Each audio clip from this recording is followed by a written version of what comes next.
The playoffs are here, and you can predict the action all the way to the finals with FanDuel Predicts. Predict the spread, the total points, and even the game-winning moments that make the playoffs. Sign up and get a $25 bonus with FanDuel Predicts. Offered by FanDuel Prediction Markets, LLC, a registered futures commission merchant. 18 plus bonus is non-withdrawable and expires 7 days after receipt. Trading derivatives involves significant risk and may not be suitable for all investors. Manage your activity with their consumer protection tools. Restrictions apply. See terms at FanDuel.com/predicts/bonus-offer-terms. Welcome to the 5 o'clock show. It's time for Common Sense. Now, it's Katz and Cosby with John Catsimatidis and Rita Cosby, standing for truth, justice, and the American way, bringing common sense to the world. Now, here's John Catsimatidis and Rita Cosby. The stars at night are big and bright, deep in the heart of Texas. Well, tonight, everybody's going to focus on what's going to happen in Texas. Is it going to be Paxton or is it going to be Cornyn? Well, my bet, I don't think President Trump would endorse Paxton if he didn't know he's already going to win. Yeah, and also... My opinion. No, I agree. It makes sense, John. I agree. And he's seeing the polls, John, because in the latest polls... Clearly, Paxton's been on the rise. Cornyn has not been doing as well. And the race was all over the place because at first Cornyn was ahead. And Trump has had, I was on during all the primary night last week, John. His track record was 37-0, 100% in terms of backing candidates. So I think it's probably going to remain, it'll be 38-0, I think, after tonight. Yeah, I bet with Trump. Yeah, I think so too. And it's a big race, and whoever wins this primary tonight, John, is going to go up against this guy on the other side. Judge Weinberg has a different opinion. I see it in his face. I see it in his face too. I think the president should have backed Senator Cornyn. I think he should have gotten Paxton out of the race from the beginning. The danger is that this kid who knows nothing is a socialist, Islamist. You're talking who they're going to go up against, this Tallarico. That's right. Yep. That's right. Totally unqualified to be a city council member, let alone a United States senator. Dangerous kid. Is threatening the majority of the Republicans in the United States Senate. The leadership of the Senate, meaning Thune and Barrasso, wanted him.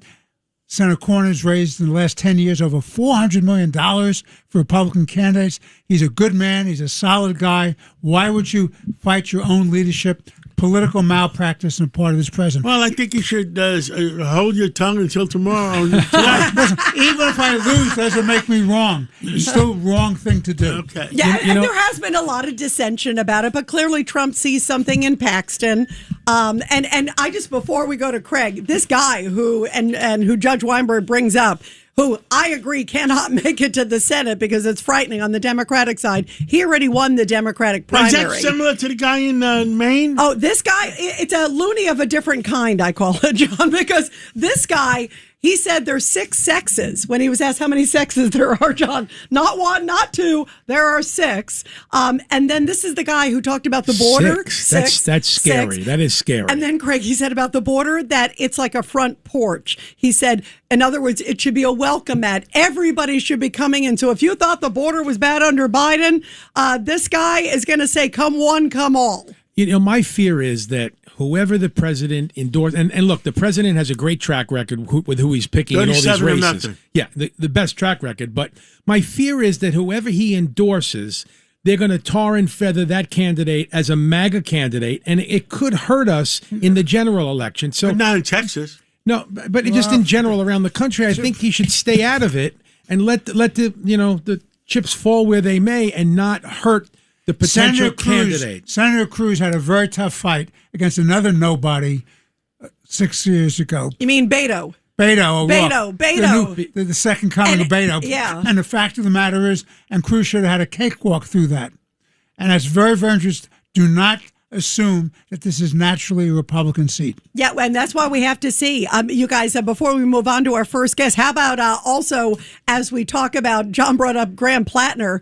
I got to say, happy days. I never thought I'd say this, But thank God, Jake Auchincloss, who is a Jewish American, he's a Democrat from Massachusetts, he just came out and he said that Graham Plattner's Nazi tattoo, that's the guy in Maine, and their primary, by the way, it's in a few weeks. It's not this week, but his primary, but it looks like he's probably going to win on the Democratic side, unbelievably.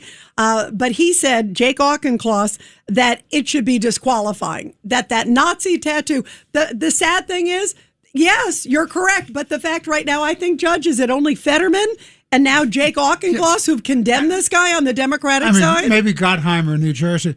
Where's Schumer? Where's Hakeem Jeffries? Where's the leadership of the Democratic Party nationally?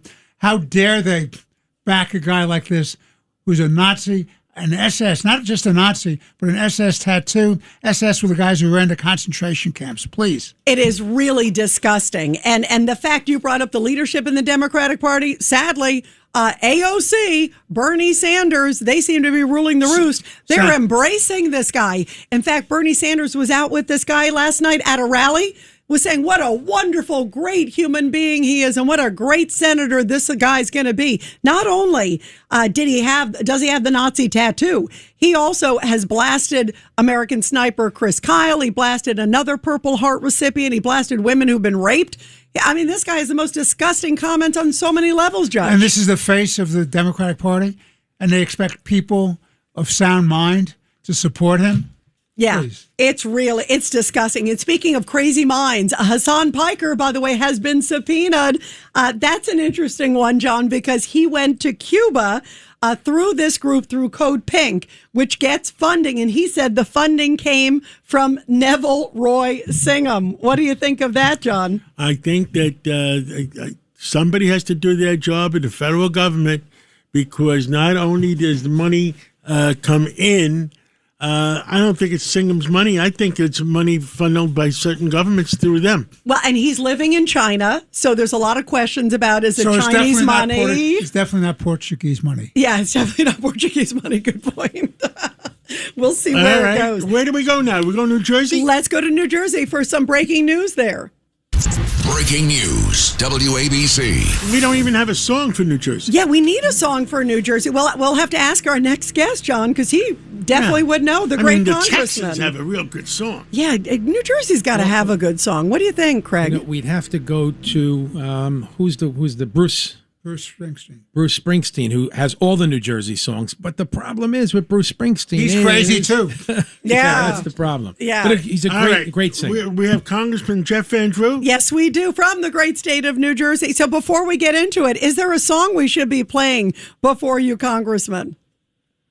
You know what? I kind of think that some of the performers have become so anti-American. As much as I enjoyed some of their music, like Springsteen about New Jersey, I would be kind of loath to kind of push that on you. So I think don't worry about where they came from. Worry about what they're singing and what they believe. And if they've got a great American song, and there's some good ones, the president walks out to them all the time, and so do I, even when we have rallies. I think that's the song to go with. Give me a good, pro-American, pro-New Jersey song, and that's the way to go. I think we have a good one that we all love. Here we go. And I'm proud to be an American, where at least I Love that song. Love that song. All right. How about I want you to pass a bill adopting that song for New Jersey. Yeah, I don't think any state has adopted it, by the way, John. I think we should adopt it for all 50 states. But, all right. It's already 450. Yep. And I play that every election. When I win, I come out and we play that song, and we've been doing it for years. In all honesty, before it was even as popular as it is now. It just gives you a great feeling. It does. Well, All right. Now, what the heck is going on in New Jersey with which New Jersey people don't want to deport the criminals? It's unbelievable. You can't make it up.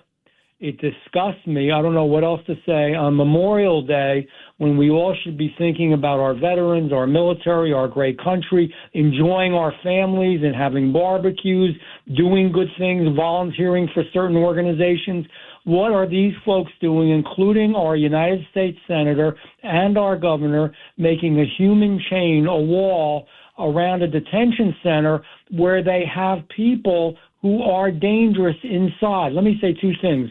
These are bad people. They've committed rape. They've committed murder. They have violent felonies, so many of them.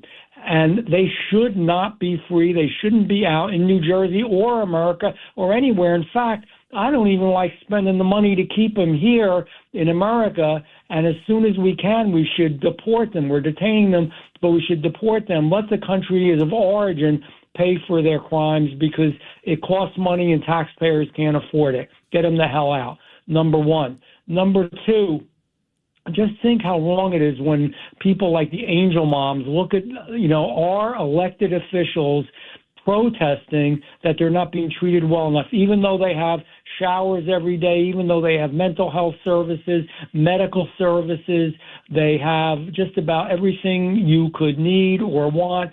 They have telephones, etc. I could go through the whole list. They are treated than a lot of people who work their back off in America every day are being treated. I'm sick and tired of it.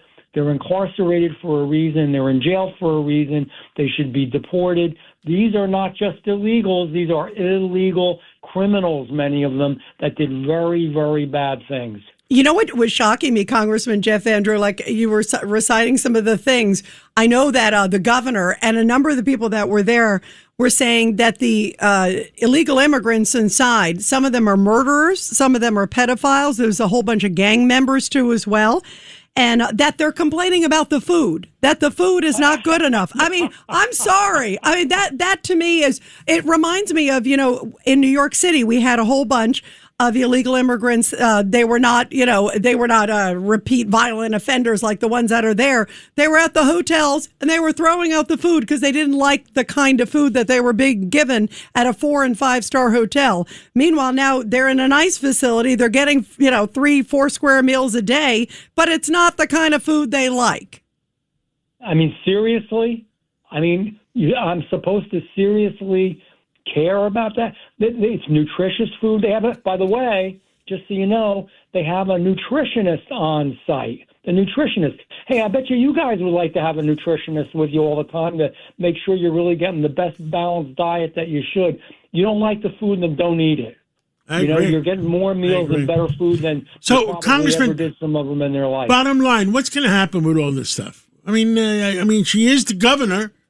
Does she have the governor, and she's making it hard. And you know what? The reason that there are some issues with ICE sometimes, the reason that they, had to go to a church or had to go to a supermarket or had to go to a hardware store, wherever they were picking people up and didn't really want to, there's no cooperation in these blue states. You will notice where there were issues and problems with ICE and border control or in areas where they are blue states because they're not cooperating. Okay, because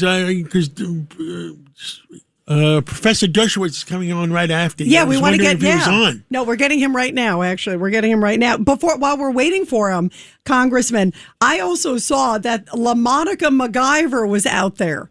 And she's proudly posting. I want to remind everybody, she's the woman, the congresswoman from New Jersey, and she was the one who is charged with assaulting the officers. Remember the last time when everything was happening with the mayor, and she's out there thumbing her nose. I'm back again.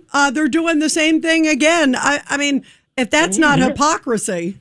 No, it's hurtful. It's mean-spirited. Remember, there are moms and dads and brothers and sisters, families that are watching this. Their elected officials in the United States of America are taking the side, supporting, protecting individuals who killed some other poor innocent person. The Angel Moms, we have them in my subcommittee in Judiciary on Oversight, and you listen to these women tell these stories about their children who were brutally murdered. In some cases, they were tortured before they were murdered. And we're supposed to feel bad for those people?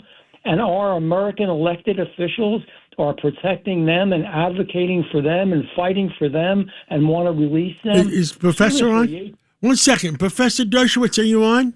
I'm on, always listening to you. Thank you. I got Congressman Jeff Van Drew on from New Jersey, and we're talking about his governor is staging rallies in front of the of murderers and the ICE facility, and wants to close it. And wants to close it. Look, New Jersey is lucky. It has a couple of very, very, very good congressmen, but boy, does it have some bums in office as well. One in Congress and others as well, a couple in the Senate. New Jersey is catching New Yorkitis a little bit, and also New Englanditis. If for example, if Collins is defeated, there will not be a single Republican in the entire Congress from all of New England, and it's beginning to spread to New York and New Jersey. So let's hope we can keep that in check and keep Congress balanced, at least in some way. So, Professor Dershowitz, what's the legal parameters? Because she's claiming, the governor of New Jersey, and we still have the congressman with us, Jeff Van Drew, that the reason is that they're not getting appropriate food, appropriate conditions. Department of Homeland Security says that's hogwash. That's not true. And she says she wants to close it. Is there any justification to actually close it? No, and would she be making the same arguments if they were people of a different political perspective? Does she really care about their human rights and their food, or does she care about their political ideology? That's the real question. No, I don't think there's a basis for, there's no moral basis for what she's doing, and legal bases we're not so clear about. The law has become so partisan these days, it's very hard to predict. I used to be in the business of predicting outcomes of judicial decisions. Now all I need to know is the name of the judge, generally, and I can predict the outcome no matter what the case is about. Understood. Well, Congressman Jeff Van Drew, thank you. I hope we got an answer, and thank you for coming on, Jeff. It is my pleasure, and I hope there's a day that this isn't going on, because the last thing I'll say is just think about those families that watch this and hear this. They have to listen to this, how badly they feel and how betrayed they feel. Nobody cares about the victim. Yeah. It's unbelievable. So thank you for bringing it up. Yeah, thank you, Congressman, and stay with us, Professor Dershowitz. Thank you, Congressman, so much. Sure, and this kind of partisanship applies all over. Look at what's going on in my old hometown of Brooklyn, where these idiots are refusing to sell Israeli products. The co-op in Park Slope, they're refusing to sell Israeli products to people who want to buy them. And they're selling Cuban products and Chinese products and Russian products and Iranian products, you name it. But a product to be sold from a Jewish state, even if somebody wants to eat Israeli hummus, the people out there don't want them to do it. Everything has become partisan. If I were a member of the co-op in Brooklyn, I'd be suing the board. I'd be suing anybody who tries to have any kind of a boycott, because that's not the role of a co-op. The role of a co-op is to sell food at a somewhat cheaper price, not to pick and choose the politics of who can buy what from who. And so, the world's going nuts. And it is. Yeah. Professor Dershowitz, I want to ask you one quick question. You brought up sort of the where things are going with the Senate and the Susan Collins race. You look at Graham Plattner. Just a few hours ago, we were talking about this. You've got a Jewish American, Jake Auchincloss, Democrat of your state, Massachusetts, who came out finally and said that the Nazi tattoo is disqualifying. So now I think on record it's Fetterman and him. And you got a guy who said the most vile, horrible things about women, about veterans, about Jews. I mean, the list goes on and on. Police he bashed. And now there's only 2 Democrats of courage. And it's amazing. He's very good. He's a very, very good member of Congress, unlike some of the other members from my old state of Massachusetts, many of whom are in the squad now. But he's very good. And, of course, Fetterman is very good. But the Democrats as a whole, particularly you get people like Schumer, or Warren or Murphy, and they are clinging to these Nazis and saying, as long as we can unseat Collins, who's a moderate, serious, multi-term Republican who often votes against the Republicans, But if there's a Democrat, no matter, he can have swastikas, he can say whatever he wants to say, he can support the guy from Michigan or the woman from Texas. It doesn't matter. We don't care. And, that's what got Hitler elected in 1932. People didn't care. People voted for him because he said he would help the economy. Liz Warren would have campaigned for Adolf Hitler in 1932 if he wanted a minimum wage. That's her one issue. She doesn't care what somebody thinks about the Jews or what somebody thinks about other issues. So, it's outrageous that Democrats are doing this, which is why me and so many other people are leaving the Democratic Party. We cannot abide being in a party that not only tolerates but nominates people like that. Yeah, it is shocking. We do have a problem. I mean, history repeats itself. I hope it doesn't repeat itself like that. Yeah, no, it won't repeat itself only because we have a strong country called Israel, which would never allow it to happen. We have strong people like you, all of who are on this show, who are willing to speak out. That didn't happen in Nazi Germany. People were afraid. People were cowed. So we're not going to see a repetition. But, boy, we are seeing a lot of things that are similar, particularly at universities. Remember, in 1932, it was the universities where Nazism really got its start. Munich and Heidelberg and Berlin, where Stalin got his start at universities, where Castro got his start at universities. So don't be surprised if these university students, many of them, become so radical and so intolerant that they're willing to accept what happened in 1932. I don't think it's going to happen, but we have to be on our guard. Yeah, I pray not. Wow, Judge Weinberg. So, Professor Dershowitz, good to talk to you again. The state legislature in New York just passed through both houses, going to the Governor Hochul's desk for signature, a bill which would ban all cooperation with ICE and ban ICE and other law enforcement officials from wearing masks, empowering the state attorney general to prosecute them and to have penalties against them. So what do you think the approach should be for the people here in New York who oppose that kind of ridiculous legislation in terms of stopping the enforcement of that law? Well, take it to court right away. It's unconstitutional under the Supremacy Clause. You can passively refuse to cooperate with certain aspects of federal law enforcement, but you can't pass a statute. Just think if this were Alabama in 1952, the Alabama legislature passed the same statute saying we won't cooperate with integration, we won't cooperate with Brown versus Board of Education, we won't cooperate with efforts by federal government to enforce the Constitution, the equal protection. Everybody would be outraged. This is the same thing when it comes to the Supremacy Clause. Supremacy Clause, the great debates that occurred in 1788, 89, 90 over the Constitution and the Bill of Rights were all about that.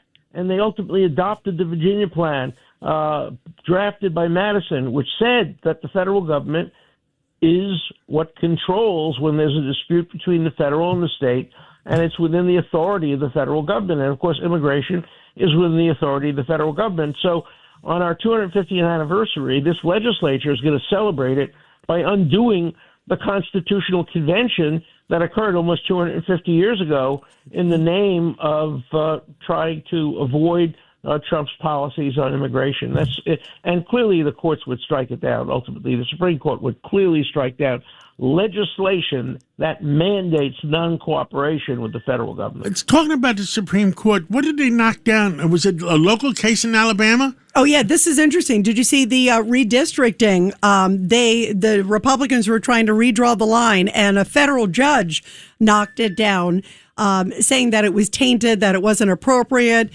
Because it was race-based. Yes. They said because it was race-based. Exactly.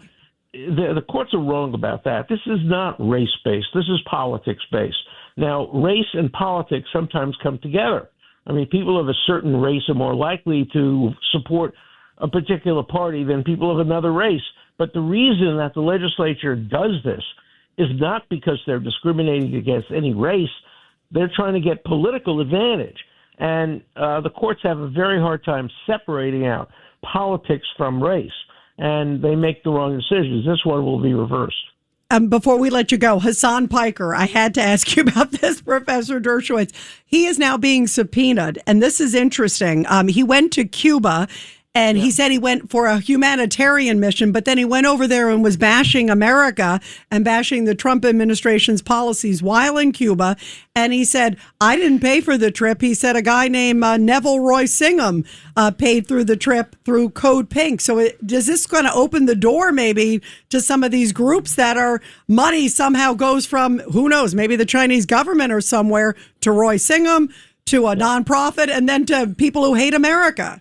Let's remember, Code Pink is a neo-fascist Chinese Communist Party front. There's nothing good about Code Pink at all.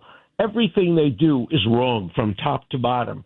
And if they're funding anything, you know it's anti-American. You know it's in the interest of the Chinese Communist Party. And you know that if Code Pink ever got any kind of power, what they would do to America. So anything that exposes the finances of Code Pink is a good thing for America.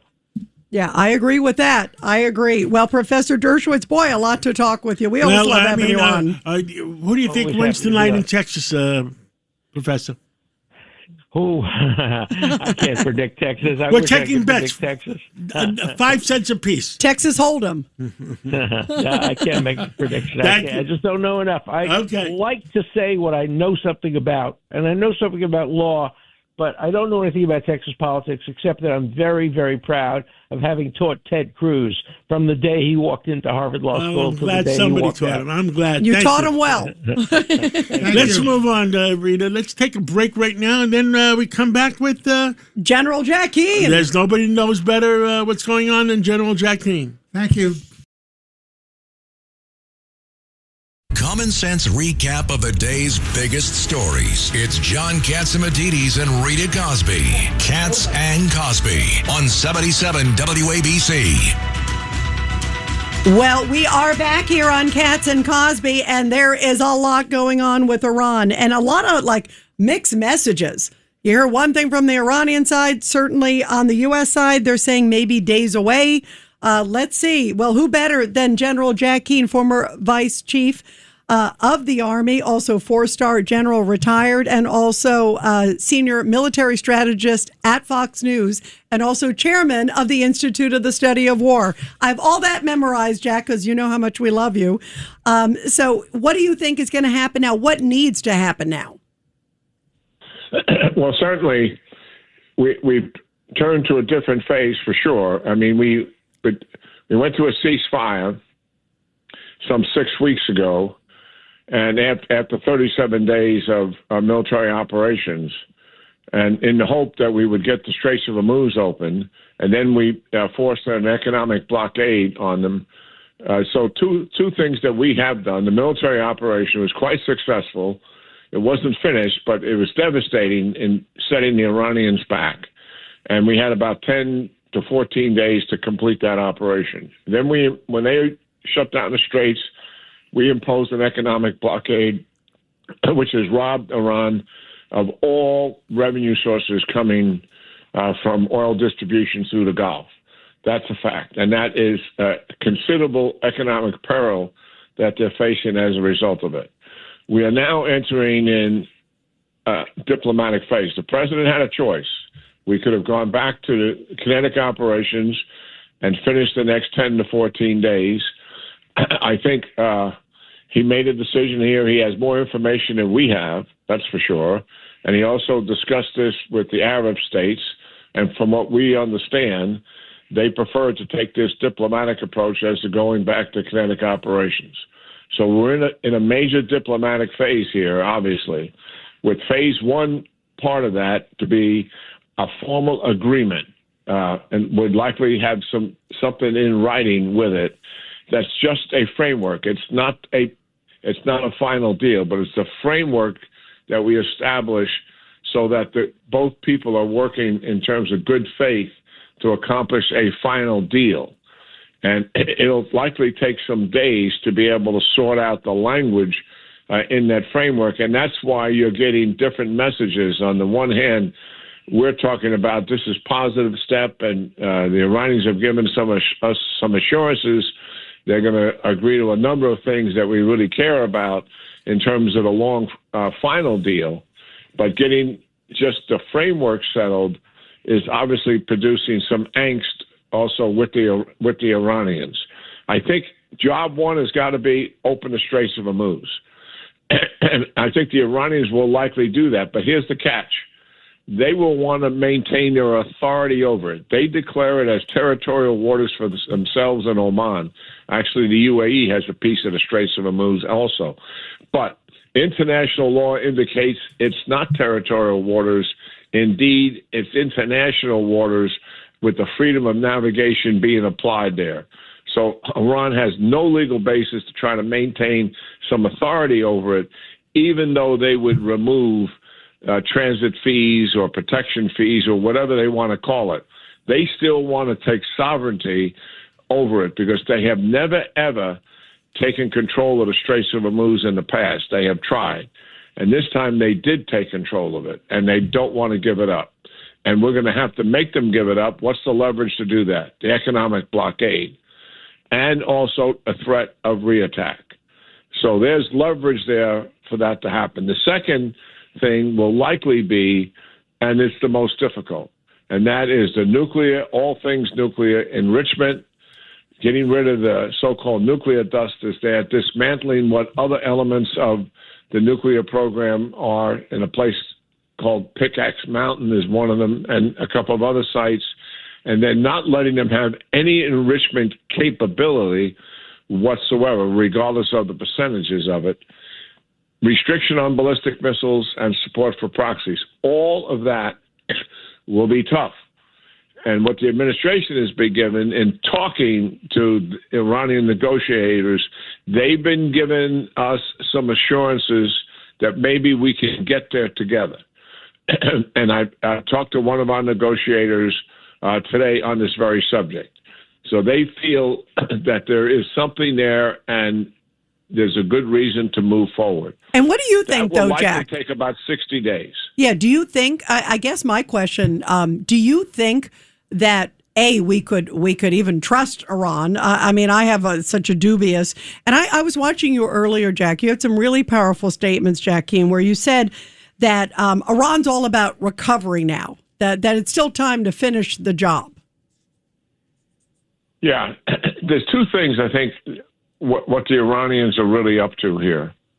Number one is they clearly want to survive, and certainly that is likely to happen. And that would have happened if we returned to military operations also.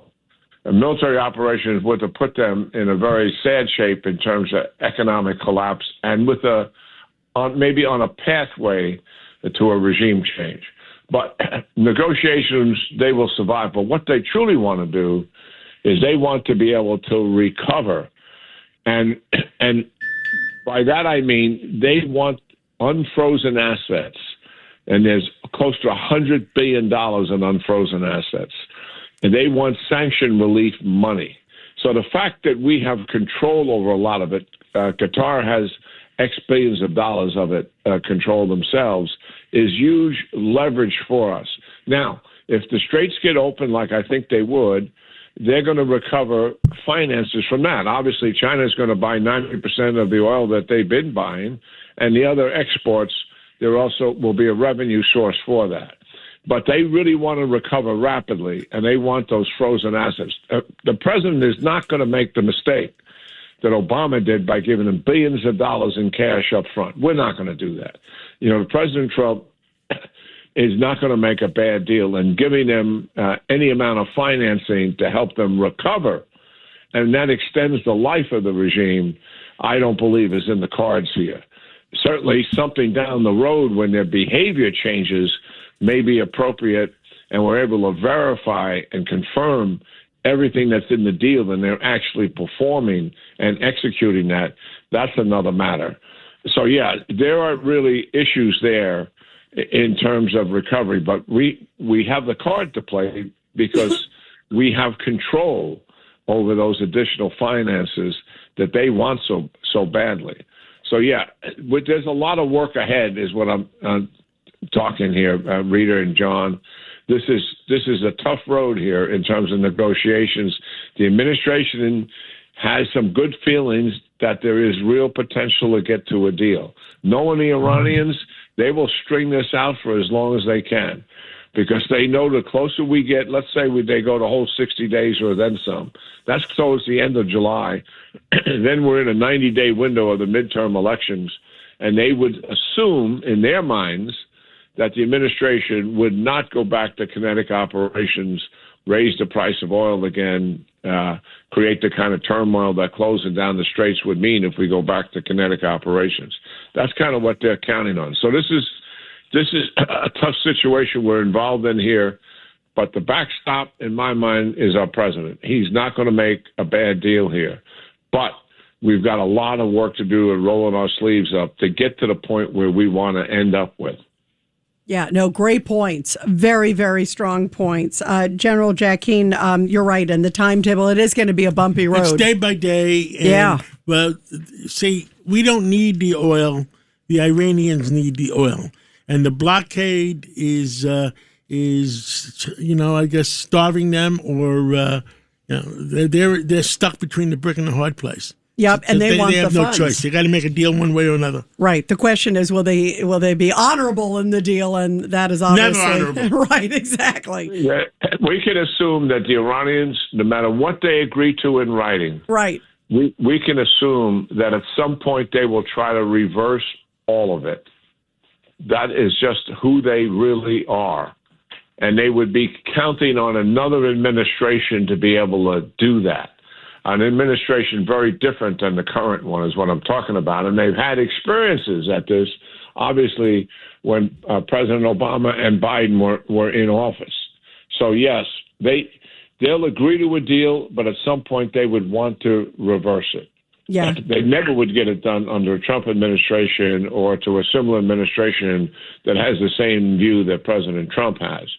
But they would hope to get another administration that would kind of look the other way because they don't have the same objectives that we have. And listen, let's give President Trump a lot of credit. He's getting criticism quite a bit over moving away from attack operations to the diplomatic ones. And I preferred the option of continuing the military operation. But all that said and done here, he brought us to this point. Right. Epic fury has devastated Iran and put them back on their heels in a way that they never anticipated. And clearly, just initiating the combat operations with Israel, people want to forget this. The reason why it was done is because after the 12-day war was over, our intelligence sources, the Mossad and the CIA, came to the conclusion that the Iranians have recommitted themselves to all of their objectives. One, to recover their nuclear program. Two, right before our eyes, they were recovering the ballistic missile program in deeply buried tunnels that we would not be able to penetrate. And when we did the math on this, we realized that at the pace they were moving, assisted by China, they were accumulating ballistic missiles. Sufficient number of them would get to a point where it would overwhelm Israel's defenses in the region, assisted by us, as well as our allies and partners. And we could not have that happen. So President Trump made the second big decision with Iran to attack them once again, but this time more comprehensively, to further set back the nuclear program, focus on the ballistic missiles, and take that away from them, and also take all the other military capability away from them, which we have managed to do. Yep, no doubt. General, why Camp David tomorrow? Excuse me, I didn't hear that, John. Say it again. Why Camp David tomorrow President instead Trump's of the White going House? there tomorrow, supposedly, and meeting with his team. Yeah, I think they're going to bring the whole team together there, and I think they welcome the setting. Maybe it's a lot more comfortable. I don't know why David, but I don't think it. This team meets rather frequently. They met last week a couple of times, and they're meeting again. They may be bringing in some additional players. I'm not sure. But we know what the subject is. And it's negotiations going forward. What are our red lines? Let's go over it again. And what are our options? How are we going to leverage this regime? And we've got plenty of leverage. We got the economic blockade. We have their frozen assets. We have sanctions. And we have the ability to go back to military operations. And when would we apply that lever? So I think these issues are going to be talked out. You know, President Trump, the thing you got to admire about him, he takes advice. He listens, and he asks very good questions. And he actually takes advice at times from people who are not in that room, because he welcomes other people's thoughts, and I've always admired him about that. And so that's what's going on here.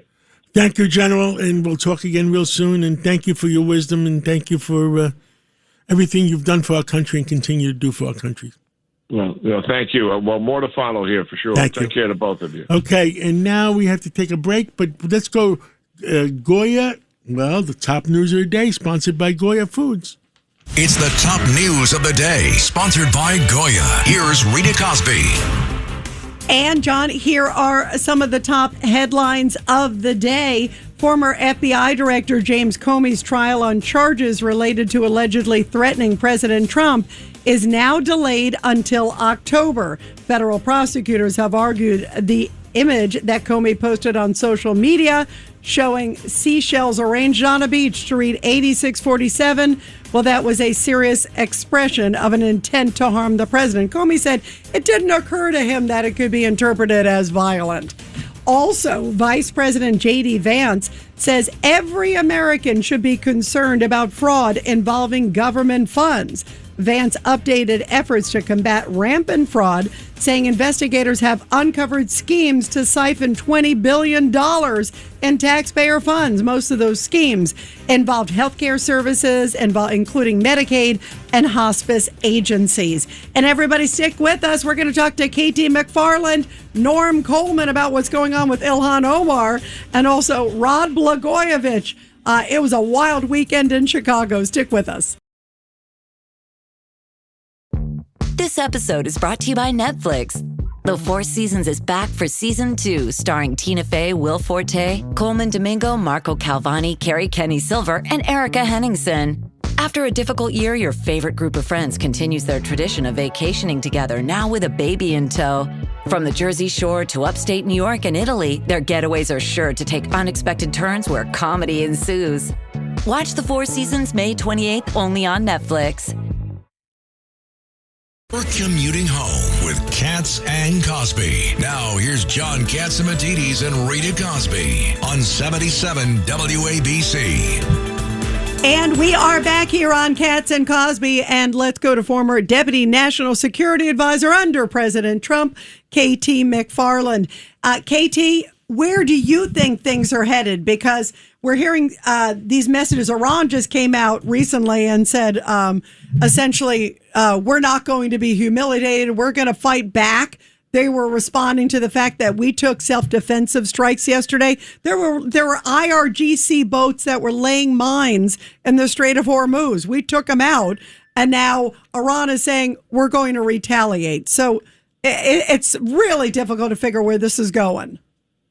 I think it's difficult for everybody to figure out where this is going. But let's take it. The bigger reality is that President Trump has to solve this summer, really by the 4th of July, to open up the strait and to get some kind of a finalization of this. It cannot continue to go on and on because it's obviously doing terrible things to the Iranian economy, but it's doing bad stuff to our economy too. And I hate to see President Trump lose the midterms and then we have a repeat of what we had during his first term, where for 2 years it's impeach, impeach, impeach, impeach, and he won't be able to finish his agenda. So I hope that there's a solution here, and as President Trump keeps saying, no nukes, no nukes, no nukes. It's not all about regime change or all the other things. It's no nukes, and to get the no nukes, you have to verify that you've got all the nuke stuff, and then you have to have an enforcement mechanism when they inevitably cheat. Katie, how does President Trump send the message out that this is not, because there are already people out there saying it's like an Obama deal, it's a Biden deal. It's not, obviously. President Trump had the guts and courage to go after Iran. That was incredible, multiple times, as we know. Very different. But if they do sanctions relief or if they do something, then you open the door to that. Just take a step back and think, Rita, that all the people who were saying this is like the Obama deal or, wow, Trump is losing this war, Iran is winning. Just think of what we have done. So Operation Epic Fury has basically destroyed their military, their Air Force, their Navy, their air defense systems, command and control. Operation Economic Fury has destroyed their economy. Their inflation rate, in some cases, is 100% on foodstuffs. Their currency is collapsing. The currency has gone down by 70% in the last 3 months. So there's a lot of bad stuff happening to collapse Iran. And where does this all lead? Well, that's the big question. Some people are saying you can't trust Iran, so therefore you have to have regime change. I'm not one of those people. Other people are saying, well, it's like the Obama deal. No, it's not. Look at what President Trump has done to Iran. The Iran deal under Obama was to allow them to have nuclear weapons a few years down the road and to pay them. Trump's crushed their economy, and he's at least set their nuclear program back, if not permanently, 10, 15 years. So even if he walks away today, as long as he can open the strait, he's achieved a lot. And the people who are urging him for regime change, you worry about who governs Iran then. If there were standing right in the sidelines a really capable opposition government to take over, that would be terrific. But I don't see that there is one, or at least there's not one that has emerged yet. Yeah, that is the problem of who do you replace it with. But obviously these ones you can't trust. Craig Eaton. No. KT, I have a question. About a month ago, we were talking about nuclear capabilities of Iran. And a month has now gone by, and everyone was saying they are close, they're working on it. Do you believe they're getting closer to those capabilities, or do you think that that's pretty far away at this point? I think they were very close, and I would say there were a couple of the people who were head of the UN Watchdog Commission. David Albright is one I listen to a lot, and he's no big Trump fan. He said he thought they were very close a year ago, but the military attacks that we've had, with the bunker buster bombs, and then what we've done in Operation Epic Fury have really set them back significantly. Well, that's great news. That's great news to hear. Yeah, Judge Weinberg. So, KT, there are reports that Saudi Arabia and some of the other Arab countries, the ones who pressed President Trump to delay military action, and that he responded by saying, "You're making me do this. I don't want to do this, but how about recognizing Israel through the Abraham Accords?" What are your thoughts on that? Yeah, Judge, as usual, you've got to the heart of it. When you take a step back of what are we talking about? The Middle East a year ago, you would never have seen Gulf Arab countries fighting on the side of Israel, on the side of the United States against a fellow Muslim country. They would have, at best, sat it out. But now they're fighting with the United States economically and militarily with the United States. So the bigger picture is the broad rearrangement of the chess game in the Middle East. That the chess pieces have all moved around, and we are now, the United States is leading a coalition of all the powers in the region, including powers further away from the region, against Iran. Well, KT McFarland, this is going to be an interesting next week or two or three. We'll see. And before we go, tomorrow, there is supposed to be a meeting at Camp David. John brought this up. I think it's interesting. What do you make of that? That President Trump looks like he's going to have his cabinet together there. Well, first of all, they're not. He's just announced that he's going to switch it to the White House because there's bad weather. Well, I saw that he might change it. He just announced that. Yep, I saw that. That might happen. Just milliseconds ago. When people say, "Oh, he's obviously getting ready to do something big on Iran," when you have a National Security Council meeting with a segment of your cabinet, some certain selected members of your cabinet. You don't necessarily have the whole cabinet there to do a war thing. My guess is more likely what he wants to do is get the whole cabinet together and say, okay, we're heading now into the campaign season. What are your accomplishments? What are your achievements? Here's what I need from you. Here's what I want you to say. Let's all be on the same sheet as we're talking about the achievements of the administration. So I don't see it as a like a war council as much as get everybody in the same room together. All right. Well, KT, thank you. KT, and keep us informed. Thank you. Thank you so much. Thank you. And right now, Norm Coleman calling in. Absolutely. Who better than Norm, former senator there of Minnesota? And Norm, what is going on with Minnesota? We just heard some more updates from Vice President J.D. Vance about fraud. And it seems like it always kind of comes back to Minnesota.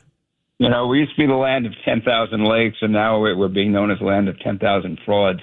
It really is very sad. But by the way, I have to say, I'm a big fan of Katie McFarland. She's really smart. I love to come right after her because I can listen to her.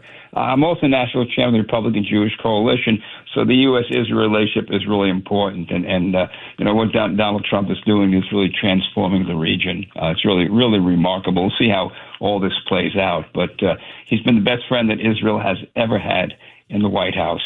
He has taken on the Iranians. He has militarily kind of decimated them, economically decimated them. We'll see how all this plays out. But in any case, she's really a talent. So I'm glad you put me on right after her. Well, we like to have two smart people back to back, Norm. That's why. The whole show has been smart people back to back to back. Exactly. So, Norm, when you look at everything that's going on there, and the latest is Ilhan Omar's also being investigated. Part of it, this is wild, that her daughter went to Cuba and went with this, with all these, groups that claim they're humanitarian bashing. Yeah. And then they're looking into her marriage or whatever that is. Do you think when you peel the onions around Ilhan Omar, there might be some stuff there? What do they say when there's smoke? It sounds like there's fire.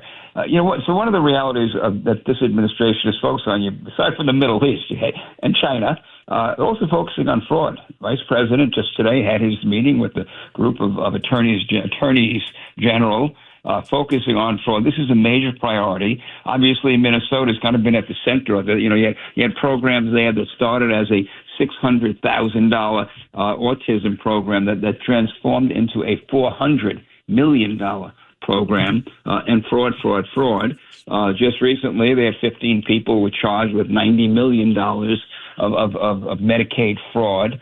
Ilhan Omar, you've got not just her involvement with the Feeding the Future program, as your listeners may know, just recently, the person who's at the center of that, who just got sentenced to over 40 years in prison, said that Omar was aware, or she couldn't conceive that she wouldn't be aware of this massive. That was a $250 million fraud. And then on top of that, you have her marrying her brother to get him into the country, which the vice president has said is probably fraud, but he didn't want to get ahead of himself. And he said, let the Justice Department investigate.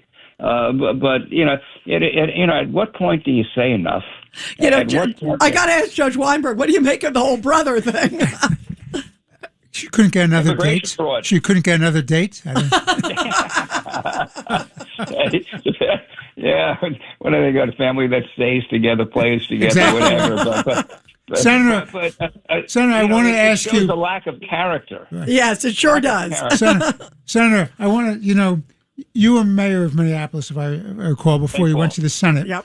So now you have a mayor of Minneapolis who declared yesterday a day. St. Paul, you're talking about. Was it St. Paul? Minneapolis is the state. I'm Minneapolis, St. Paul. Yeah, the Twin Cities. Twin Cities, okay. Twin Cities in Minnesota, yep. Yeah, I know, I've been at the airport. It's a lovely airport.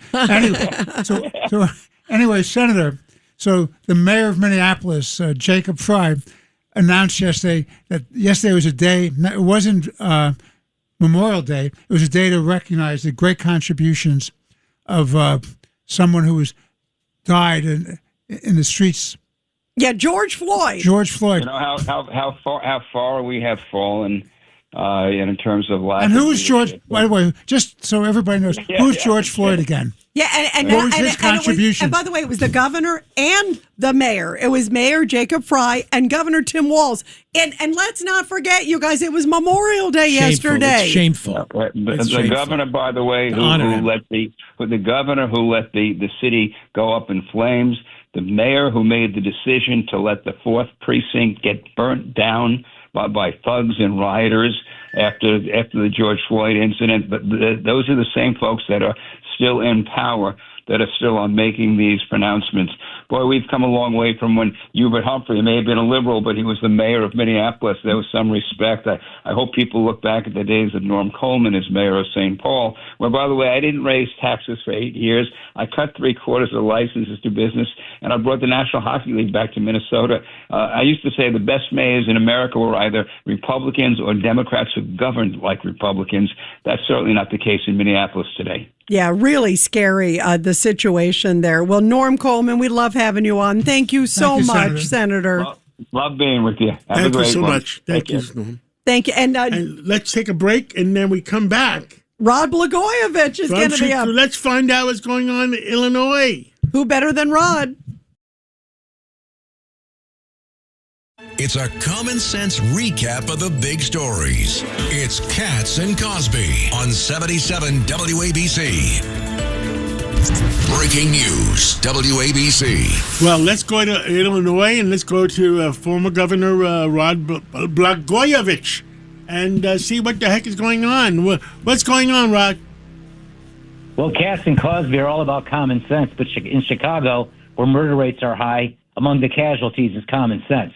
The teenagers are taking over the city, and we have a governor, we have a mayor who are afraid to do anything about it. And it's, it's laughable in some respects. On the other hand, it's a very, very terrible, dangerous thing. 5 police officers were run over by an 18-year-old teenager during a carnival event at like 3:30 in the morning last Saturday night. 25 people have been shot over the weekend. This is only the beginning of what obviously is going to be another long, hot summer for the people of Chicago, citizens of Illinois. And I guess I have a question for both of you, and it's very simple. Are you ready? Yes. Have the adults in charge of Chicago and Illinois lost their minds? Johnson and Pritzker? That's my question to you, Rita and John. That's an easy yes, yes, and yes. All right.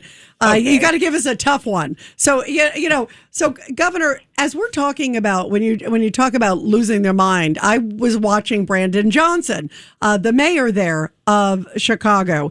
And his comment was so ridiculous. One of the guys I was looking at in one of the shooting incidents, he had this long rap sheet bled over to a couple pages. And the first thing his comment was, parents need to watch their kids. What about, they still don't seem to get it. No, it's a terrible comment. It's unfortunate because the reality is, unfortunately, some of those underprivileged neighborhoods, there's only one parent, and she's 15, 16, 17. And then there's a grandmother. There's no father. There's no authoritative figure. But more than that, the police officers are on the run. They're afraid to do anything to kind of keep the peace because they know the Democratic politicians, Johnson and Pritzker, don't have their backs. And these teenagers are not stupid. They know that. We're talking about 18-year-olds, 17-year-olds, 13-year-olds. Hundreds of them out on the street the other night. They've done this in downtown Chicago, by the way. But the other night it was in a low-income, underprivileged neighborhood where black people live. And here again, the black community gets screwed because they can't rely on the police to even keep their neighborhood quiet at 3:30 in the morning. And here's the admonition that the Democrats basically give to these young teenagers. It's basically this. They're basically telling them, listen, we don't want you to shoot up the city. We don't want you to rob stores or hijack cars, terrorize taxpayers, and we don't want you to run over police officers with a car, which one kid did, running over 5 officers. But if you do, we're warning you. We're going to send you to community-based intervention programs. That's their solution. It's so sad. And they wonder why there's this revolving door. Governor, I'm curious, the whole case of Sheridan Gorman was this horrible case. She was the Loyola College student, remember, who was shot in the middle of the night. Have you heard any politicians there say we could have done better for her? Her parents spoke out last week at a rally in New York because they're from New York. And talked about just how the system has failed them, and they feel the politicians there in Chicago have failed them. Well, no Democratic politician has done that. Darren Bailey, the Republican nominee for governor, has, but he's facing a very tough challenge. But the Democrat politicians who used to be eager to say those things, like Governor Patterson or me or Mayor Daley when he was here, even Bill Clinton, clearly. We recognize the importance of public safety as the first duty of government, and that you have to shore up and be on the side of the police and the law and the enforcement of the law. But today's Democratic Party, as we've discussed before, is no longer even close or remotely like the Democratic Party of Governor Patterson or Bill Clinton or me. It's a very different party. It's a party of socialists and Bolshevists and anarchists. Yeah, that's a sad state of affairs. Judge Weinberg. Governor, good to talk to you again, sir. Hi, Judge. I wish you were my judge when I had to go before the judge. I would have dismissed everything, believe me. Yes. Thank you. So let's be clear. You have your current governor, Pritzker, and he thinks of himself as presidential timber, and he wants to be a candidate for the presidency of the United States. So what is it exactly that he's running on? What are his accomplishments for the state of Illinois? Well, raising taxes 51 times on the people of Illinois, he's done that. That's a record. He's done that. His whole issue is whatever Trump wants, he's against. No matter how good it might be, how sensible it might be, he's against it. And then he calls press conferences and does what he does. And then on top of that, pretty much it. It's really a terrible situation. He's so determined to run for president, and he has no chance. I know something about politics. If there's anybody out of Chicago, Illinois, who might have a fighting chance, it would be Rahm Emanuel. It's not J.B. Pritzker. And but he thinks by over-pandering to the left wing of the party, he could disguise the fact that he's a billionaire, and those people hate billionaires. Yeah, it's a mess. Well, former Governor Rod Blagojevich, we love having you on. Thank you for speaking common sense, which we appreciate. Thank you. Right, what do we all stand for? Truth, justice, and the American way. God bless America. Thanks for listening to Katz and Cosby with John Catsimatidis and Rita Cosby. You can hear Katz and Cosby weekdays at 5. It's the 5 o'clock show on 77 WABC. If you like the podcast, share it with your friends and listen anytime at WABCRadio.com and download the WABC Radio app. Hit that subscribe button on all major podcast platforms. Plus, follow WABC on social on Instagram, TikTok, Facebook, and X. See you next time for a new episode so you never have to wonder. What the heck is going on here?